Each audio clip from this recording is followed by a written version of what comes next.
Let's talk about an advanced transformation technique called paneling. Paneling is essentially a repeated morphing operation over an irregular surface. Now, in the example here, I've got a base geometry that I've drawn in Rhino. This is actually two separate solids. And I've got some curves that are lofted to form a surface. Imagine that this form is maybe a ring or a bracelet that a jewelry designer might be working on. So with paneling, we can take a surface and divide it up into a series of target boxes, then apply a box morph to our base geometry to fit each of those boxes. And as you can see, as the curvature of the surface changes, the morph geometry changes too. This is a great example of something that would be very difficult, if not impossible, to do in Rhino without the aid of Grasshopper. So let's walk through our Grasshopper definition. So first, we'll start off with the surface profile curves from Rhino. So those are the curves that are forming this general shape, and we'll loft them into a surface. Then we'll divide that surface up into a grid of three-dimensional boxes, which will act as our targets for the box morph component.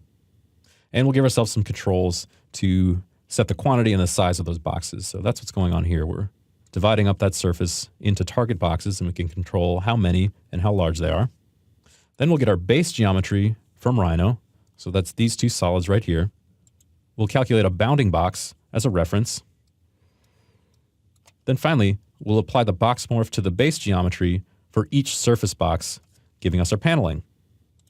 Okay, now that we know how it's done, let's build it from scratch. So I'll go ahead and create a new document in Grasshopper. And I'll start with a curve parameter from the params geometry component panel. And I'll right-click to set multiple curves and just import those from my Rhino file. Next, I'll add a loft component from the surface freeform component panel. And I'll connect my curve output to the loft's curves as input list. Now notice that the loft doesn't actually come full circle. I'd like to adjust that. So I'm going to add an additional component called loft options, also from surface freeform. And I'll connect the loft options output to my loft components options input. And I'll right click to set the closed Boolean to true. And that'll give me that full circle loft. And while I'm at it, I'll also right click on the rebuild parameter, and I'll set this loft to be rebuilt with 20 control points. So after the loft, I'm going to add a couple additional components just to do a little bit of processing and make things a little bit cleaner for my box morph later on. First thing I'll do is add a flip component.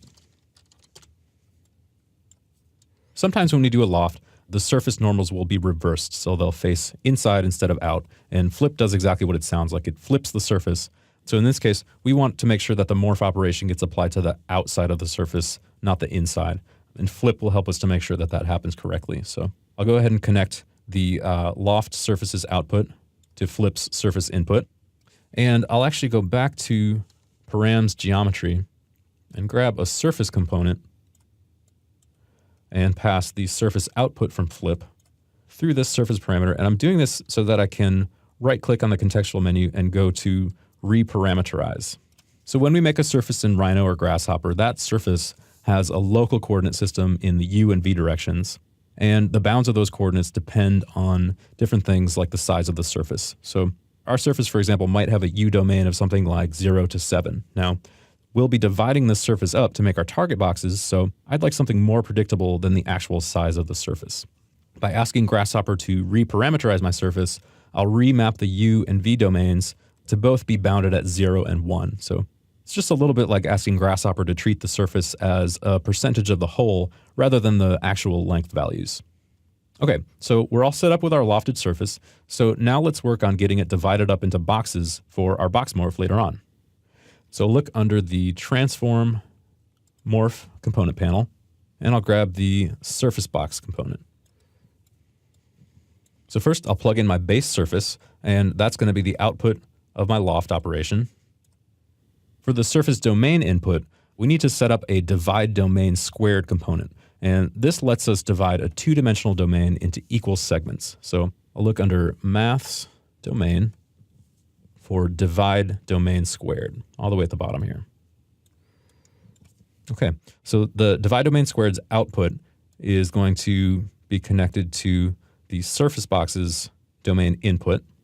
And I'll go ahead and set up the divide domain's inputs. So first is the base domain, and this is the U and V domain of our surface. I'll right click and select Manage Domain Squared Collection. So right now it's empty, so I'll add one single path for our data just by clicking Add Path. Then I'll add one item to our path by clicking Add Item. So now I have options here for a U domain and a V domain, and I know I want those both to be set to 0 and 1. So I'll just double click, type in 1. Now I have a domain of 0 to 1 in both the U and the V directions. And now we can go ahead and set the U count and the V count, and I'll just do those with some integer number sliders. Okay, and then I'm just gonna left click and select Alt and drag down to get a duplicate and connect each of those to the U and the V. And this will tell the divide domain squared and subsequently the surface box how many target boxes to make over the course of our surface. And just for a little bit of clarity, this is a little bit cryptic, just saying U count and V count. I'm gonna right click. The U count is gonna make the number of boxes in the horizontal direction, whereas the V count will make the number of boxes in the vertical direction. So that should help us understand how this operates. Okay, so the divide domain's inputs are all set up, and I'll just add one more floating point slider to control the height of the boxes, and that's going to flow into the surface box component's height input. So I will make this maybe 0.2, maybe all the way up to 3. You know what? And I noticed something that's going on here. I think maybe I didn't actually need this flip component because I noticed that my surface boxes are all being placed on the inner surface of my form here, and that's not actually what I want. So I'm going to go ahead and get rid of that. And that's not a big deal. Sometimes that'll happen depending on how you set up your loft. It might be flipped one direction or the other, but not a big deal. But now I can see as I increase that box height, the boxes get farther out from the surface, and I can dial up or dial down the number of boxes in the vertical and the horizontal directions.